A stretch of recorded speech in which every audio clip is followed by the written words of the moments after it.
So here is a summary of what we have so far.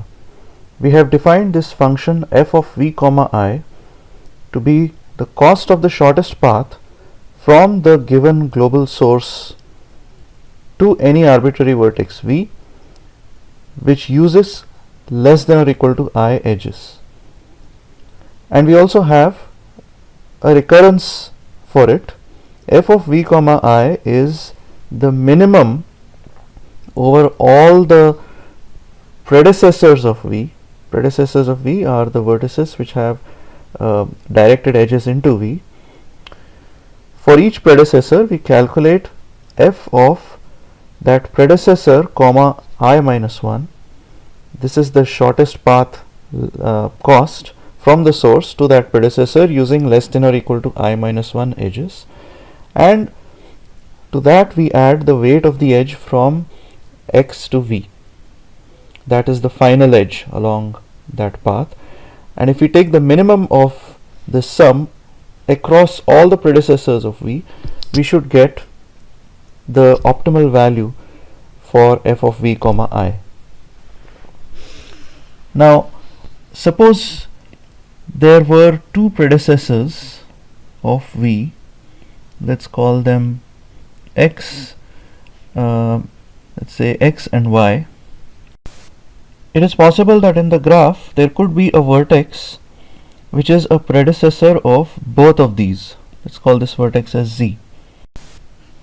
So in trying to calculate f of v comma I, we would need the values of f of x comma I minus 1 and f of y comma I minus 1.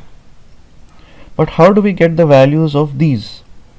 To get the value of f of x comma I minus 1, we would need the value of f of z comma I minus 2, and likewise to get the value of f of y comma I minus 1, we would need the value of f of z comma I minus 2.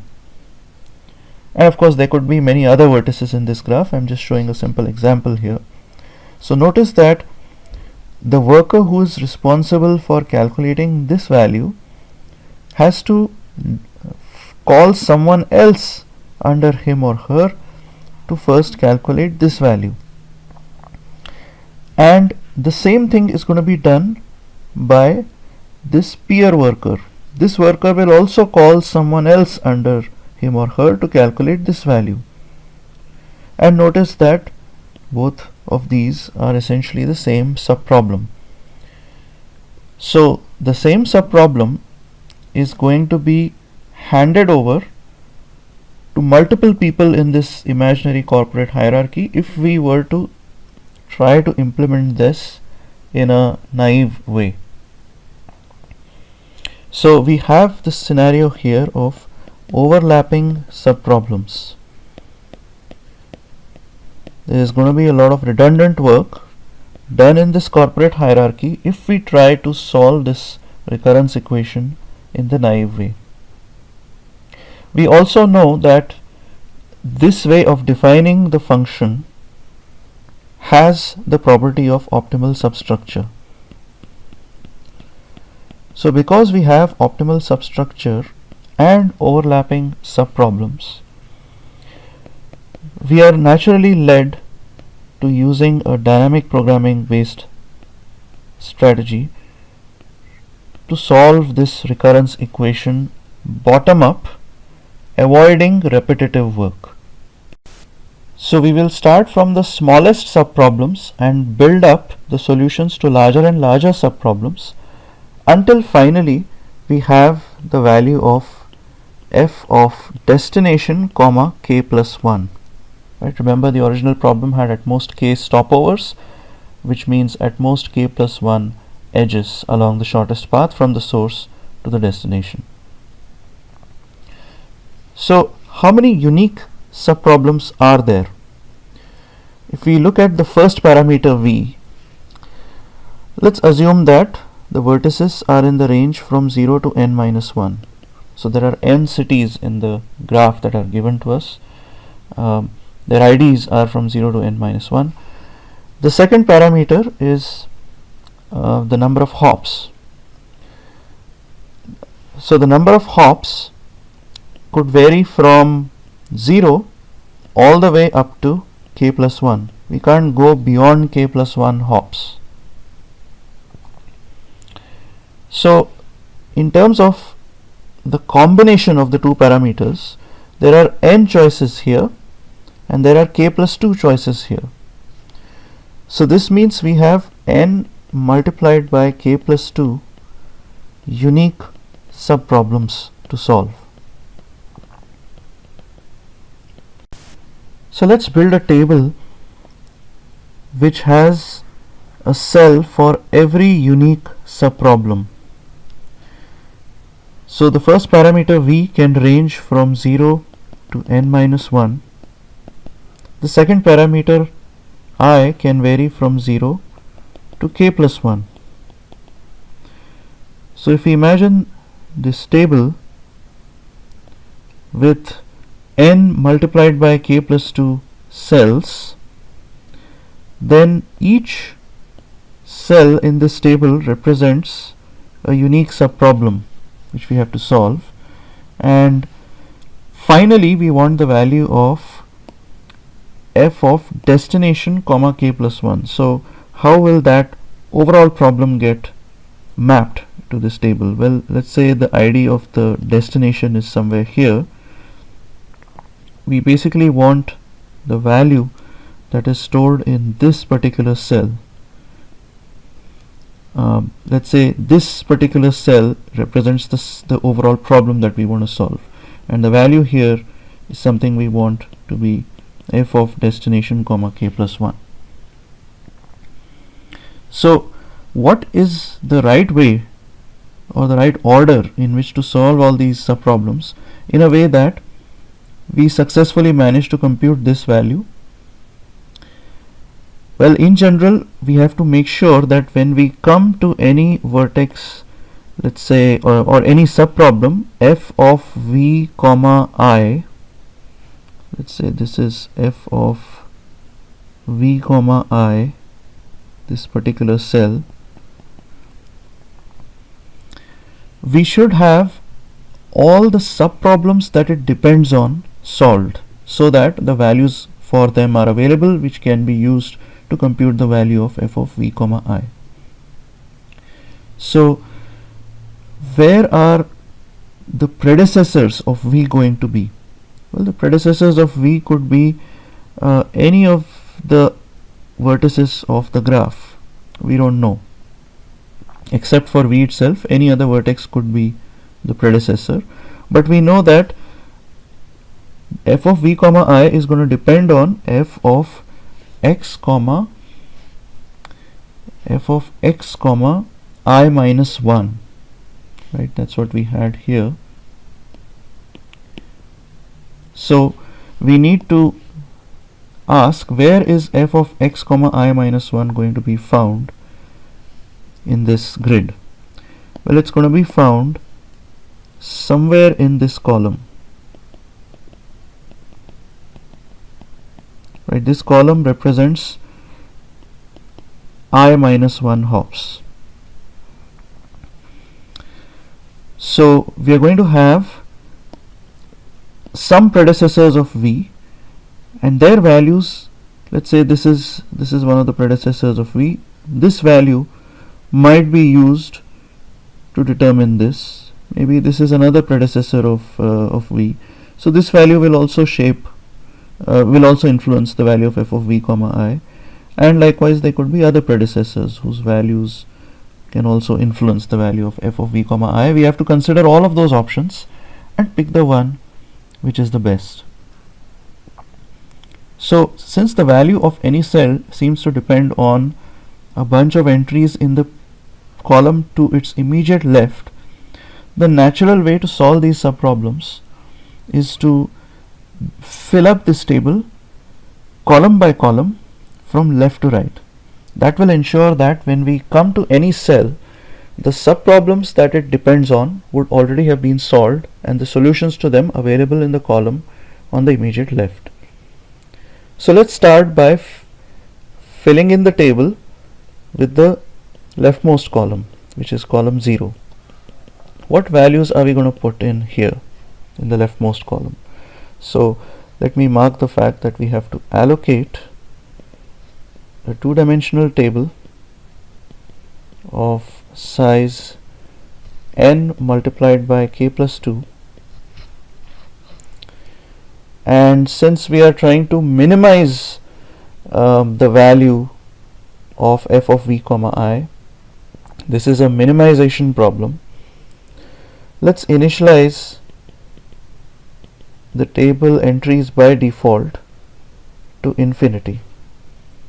Right, as soon as we find that there is a cheaper way to get to a particular vertex using a certain number of hops, we can always bring down the value from infinity down to whatever the value that we find. So by default everything will be initialized to infinity. So let's think now about filling in the leftmost column. So what does the leftmost column indicate? The leftmost column indicates entries of this form: f of v comma 0, since we are talking about column 0 here. So what does this mean? If we go back to the English definition of f of v comma I, this would mean the cost of the shortest path from the source to v using less than or equal to 0 edges. Now how can there be any path that uses less than or equal to 0 edges? There obviously cannot be any path from the source to v that uses less than or equal to 0 edges. So basically the leftmost column is going to be filled with infinity values. So this is in general going to be infinity as long as the source and v are not the same. But if we ask this question for f of source comma 0, what is the cost of the shortest path from the source to the source which uses less than or equal to 0 edges? Well, that cost is obviously 0. So if we pretend that this is the source vertex ID here, so this is the row for the source, this value here could be 0, but all the other values in this column will have to be initialized to infinity. So let me mark all of these values as infinity. Now let's fill in the next column. Let's say that's column 1. So when I come to say when I'm looking at this particular cell here represents the value of f of 0 comma 1. So this is basically the cost of the shortest path from vertex source to vertex 0 using less than or equal to 1 edge. So we have a vertex 0, we have a vertex called source. We are asking what is the cost of the shortest path from the source to vertex 0 that uses less than or equal to 1 edge. So if there is a direct edge from the source to vertex 0, f of 0 comma 1 will be the cost of that edge. Otherwise there is no way to get from the source to 0 using less than or equal to 1 edge. So notice that this value f of 0 comma 1 in terms of the recurrence would be the min over all the values, all the predecessors of 0. So 0 might have a bunch of other incoming vertices in the graph. We look at each of them and we look at the values of f of whatever the IDs for them are. Let's say the ID for this vertex is x. We look at the value of f of x comma 0, and then to that we add the weight of the edge from x to vertex 0. Right here the 0 represents the number of hops, here this 0 represents the ID of vertex 0. So notice that this value will in general be infinity, since the leftmost column is populated with infinity values. So in general, for all predecessors except for the source itself, calculating this sum is going to result in a value that's equal to infinity, because f of x comma 0 is infinity. But for the source itself, we know that f of source comma 0, if x was the source itself, f of source comma 0 is 0. So if there is a direct edge from the source to vertex 0, the cost of that edge, the weight of that edge, will become the value of this sum. And that is what we will pick to be f of 0 comma 1 if we are taking the min across all the predecessors of vertex 0. So the value that will be stored here is basically the value on the weight of the edge from the source to vertex 0, if there is an edge like that. Otherwise it's going to be infinity. And so we can fill in column 1 like that. One question to ask here is, what should we fill in for this particular cell? What is the value of f of source comma 1? Right, that's the value of this particular cell here. Well, f of source comma 1 is nothing but the cost of the shortest path from the source to the source using less than or equal to 1 edge. Now, in a trivial sense, every vertex is the predecessor of itself with a cost of 0 on the edge from that vertex to itself. This is not just true for the source, but for any vertex v. We can treat v as its own predecessor with a cost of 0 on the edge from v to itself. So this means that if we want to compute f of v comma I, the baseline that we can start with is basically f of v comma I minus 1.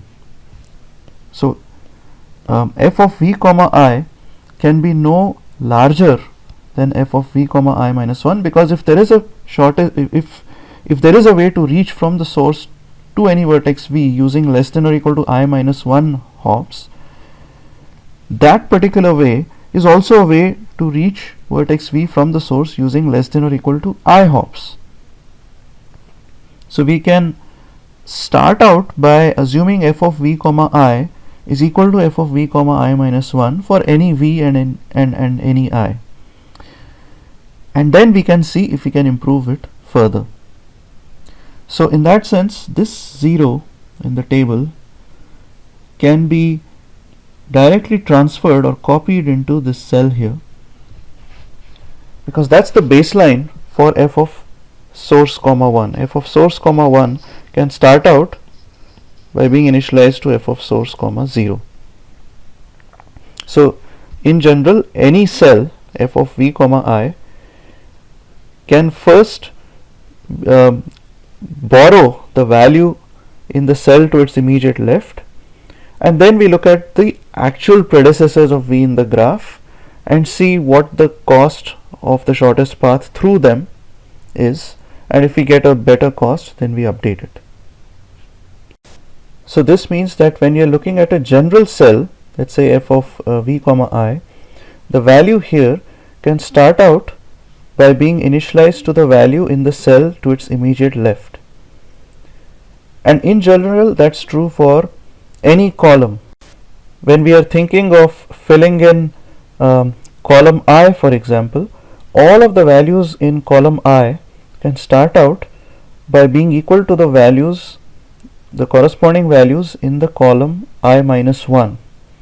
And then for each vertex in column I, we look at the actual predecessors in the graph and see if the path through them, if any of them, leads to a better shortest path, a cheaper path to them, and if so, we update the value. So let's go back to writing the code here. We had the initialization that was done here, and now we have to actually write the code for the for filling in the whole table, the remaining columns from column 1 to column k plus 1. And remember, the column numbers here represent the hops. So we will be filling in the table entries, the shortest path values, for larger and larger and larger values for the number of hops. So let's fill in the table column by column. So let's say for the hops varying from 1 to k plus 1, right, or the column number varying from 1 to k plus 1, we have to write the code here now to fill in the entries in the column corresponding to the whatever the hops variable is. So how do we do that? Well, we'll first start out by initializing the whole column to the column on the immediate left. So that's the baseline. So for each vertex v in the graph from 0 to n minus 1, we will set for that table the value of the cell at row v and column equal to hops will be initialized to the value in the preceding column for the same row, right? This is the baseline that we are starting from, which I talked about a few minutes ago. And now we have to fill in the values by looking at the real predecessors in the graph. Now let's think about this a little carefully for a moment. Does it matter in what order we fill in the entries in a particular column? Since the value in a particular cell depends only on the values in the preceding column, it does not matter, we write this down to make this clear, it does not matter in what order we fill in the values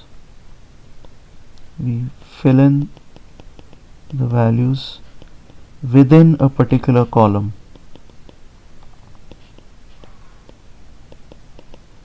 So we could go top down, we could go bottom up, or I could just pick the vertices arbitrarily in that column and set the values for those vertices in any order I want. What is even more subtle is that even for a particular vertex, it does not matter whether I look at all of its predecessors in one shot or whether I look at them one at a time with some gaps in the middle.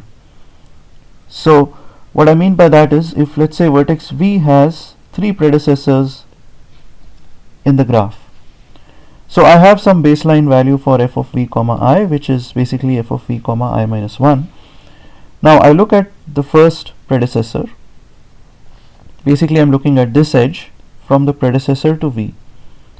I look at the f value here for the predecessor, I add the weight of the edge from that predecessor to v, and I see if the sum is better or smaller than the existing value of f of v comma I. If it is, then I'll update the existing value of f of v comma I. Now having done that, I could now do some go and do some other work on some other vertex, and then I could come back to this vertex later and now look at the second edge from the second predecessor to v. And I could again do the same calculation. I could find the f value. I could look up the f value here, which should be available in the preceding column. I add the weight of the edge into v, and I see whether the sum now is a value that is lower than f of v comma I or not. If it is, I update f of v comma I, and then I go somewhere else and I do some other work, and then I come back later and I look at the third predecessor. I look at the f value, I add the weight of the edge to v to that f value, and then I see if f of v comma I can be lowered by that, and if so, I update f of v comma I. So it's not necessary that I had to look at all 3 of these predecessors together. Now why is this important? This is significant because if I don't have to look at my predecessors in one shot, that means I don't need to build an adjacency list for the graph in my code. If I had to look at all my predecessors in one shot, then I would need an adjacency list structure to tell me who my predecessors are. In fact, this adjacency list structure would record my incoming neighbors, not my outgoing neighbors, which is what I generally record when I build the adjacency list for a graph. But I would need an explicit adjacency list structure to tell me who my incoming neighbors are. So that kind of structure has to be built at the very beginning of the code. But I don't need that. I can look at the edges in their raw order in which they were handed to me in the edge list, in the input edge list. I could look at each edge one at a time. So let's say I'm looking at the edge from U to V. When I look at this edge, I know there is a weight associated with a cost associated with that edge. I could at that point set the value of f of v comma I to be equal to either its either it doesn't change its value, or it could be lowered potentially to a value that is f of u comma I minus 1 plus this w. Right, if f of u comma I minus 1 plus this w equals a number that is smaller than f of v comma I, then I can update f of v comma I to be that. So I can say f of v comma I is the min of, let me erase this here, f of v comma I is going to be the min of f of v comma I and f of u comma I minus 1 plus w. So let's go back to the code and write this in. So I'm going to look at the edges of the graph in any order I want. So I could literally look at them in the order in which they were given to me in the edge list. I'm just going to assume that the edge list is called edges here. So for each edge, for each raw edge in the edge list, I could set or update rather the value of table of v comma hops. Right, remember hops is the column number that I'm in. I could update this to be the min of whatever it is right now and the alternate value, which is the value table of u comma hops minus 1, right, this is f of u comma I minus 1 plus the weight of the edge from u to v. So if I do this update for each edge in my graph, I would have updated all the f values in my current column number, which is given by the hops variable. So having done this, I could then go back and increment my hops value, which means I start filling in the values in the next column number to my immediate right.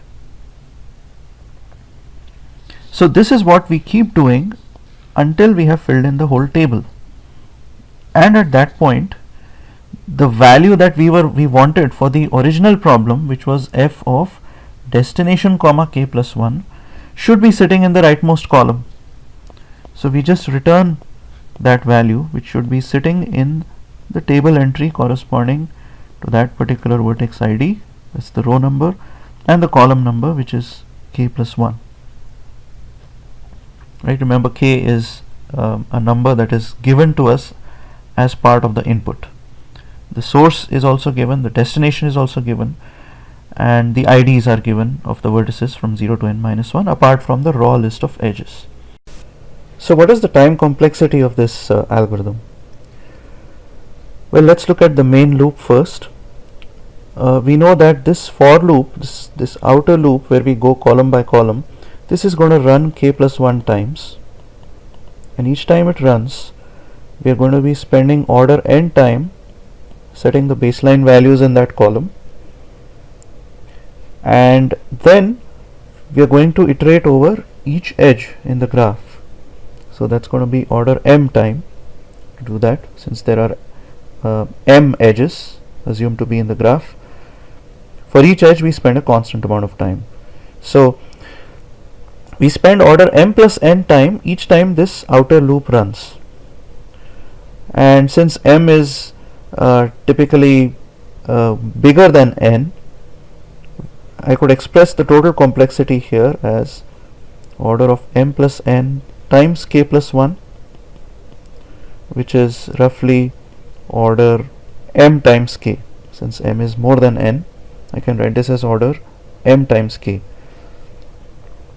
Now we also had some initialization prior to that. We allocated a 2D table of size n times k plus 2, and we set these initial values in the first column. So that would have added just order n time.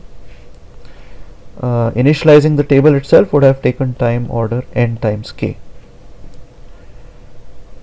Right, so order n times k plus order m times k is basically order m times k, since in general m is going to be larger than n. Otherwise we could write it as order m plus n times k if we wanted to, but let's say it's order m times k.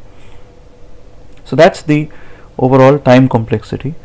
What is the space complexity? Well, the size of the table that we are using is n times k plus 2.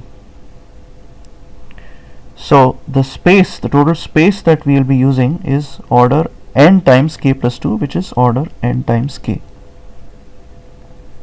Now you might notice that when filling in the table, the values in any particular column depended only on the values in the preceding column. We didn't need to look at columns to the left of the preceding column. This means that we can optimize the space further by working with only 2 columns at a time. And this is a trick that I have done before. If you remember the pre-class videos on dynamic programming, we've done that a few times before. The way we work with only 2 columns is by initializing only 2 columns. So when allocating a 2D table, we will allocate the table to be of size n times 2 instead of n times k plus 2. Let's have only 2 columns.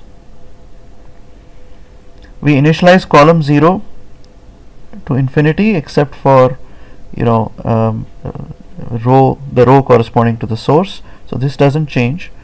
But when we look at the main body of the code, we want to now work with just 2 columns instead of all the columns. So we will still have the column number going from 1 to k plus 1. This is the hypothetical column number if the entire table had existed.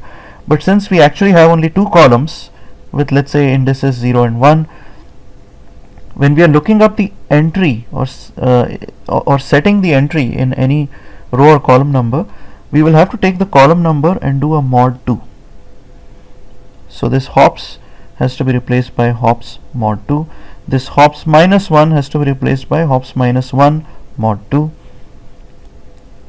And in the same way, in this for loop as well, this hops has to be replaced by hops mod 2. This hops has to be replaced by hops mod 2. And this hops minus 1 has to be replaced by hops minus 1 mod 2. And the final value that we will be returning will be stored at table of destination comma k plus 1 mod 2. So wherever we are referencing or using column variables, we have to make sure that we take that particular column variable and do a mod 2, and that will make our column number map to one of those 2 columns which we have allocated. So we will keep switching between those 2 columns as the execution of our algorithm proceeds. So this is going to bring down our space complexity from order n times k to order n, since we need only 2 columns. The time complexity won't change, however. It's still going to be order m times k. This dynamic programming based algorithm that we designed to solve the given problem, the single source shortest path problem, although we also had a constraint here on the number of hops we could use along the shortest path. But this algorithm is called Bellman-Ford algorithm. And again, it's not a coincidence that the name of Bellman is associated with this algorithm, since he was the one who coined the name dynamic programming, and he was working on building lots of dynamic programming algorithms. So the Bellman-Ford algorithm, like Dijkstra's algorithm, calculates the shortest path distances from a given source to all the other vertices in the graph. But while Dijkstra's algorithm cannot look at the constraints of the form that we were given, that we can't use more than a certain number of hops, Bellman-Ford algorithm can handle that type of constraint. Now, if we had let Bellman-Ford execute for more and more and more number of columns, how high could we go? So how high could we make the number of hops? We know that the number of hops given to us were restricted to k plus 1 in this problem, but we also know that this value can go at most to n minus 1. Right? Once we cross n minus 1 hops, the table entries are not going to change, because any shortest path in the graph from a given source to a given destination can use at most n minus 1 edges. We saw earlier that if the edge weights are all positive, there can't be any cycles in the graph. So because there can't be any cycles, we can't go beyond n minus 1 hops. Even if we did, we would not be doing any useful work, because the values that we would get in those column numbers beyond n minus 1 would be no different from the values in the preceding columns. And so the maximum that we can allow Bellman-Ford to execute is up to n minus 1 hops, or n minus 1 iterations of this algorithm, after which we will have the absolute shortest path distance values written down in the rightmost column. So we could use Bellman-Ford algorithm to compute the shortest path distance values from a given source to all destinations, regardless of the number of hops. We just have to make sure that it executes for at least n minus 1 times. Once it executes n minus 1 times, the shortest path values would be written in the rightmost column. Now, between Bellman-Ford and Dijkstra, which one would you prefer if you only had to compute the shortest path distance values? Well, if you remember from an earlier video, Dijkstra's algorithm on a sparse graph took time order n log n. How long will Bellman-Ford take if we were to keep executing it until the absolute shortest path distance values were written down in the column numbers? Well, if we were to continue Bellman-Ford for order n iterations, in each iteration we took time order m plus n, so we actually had this complexity of order m times k.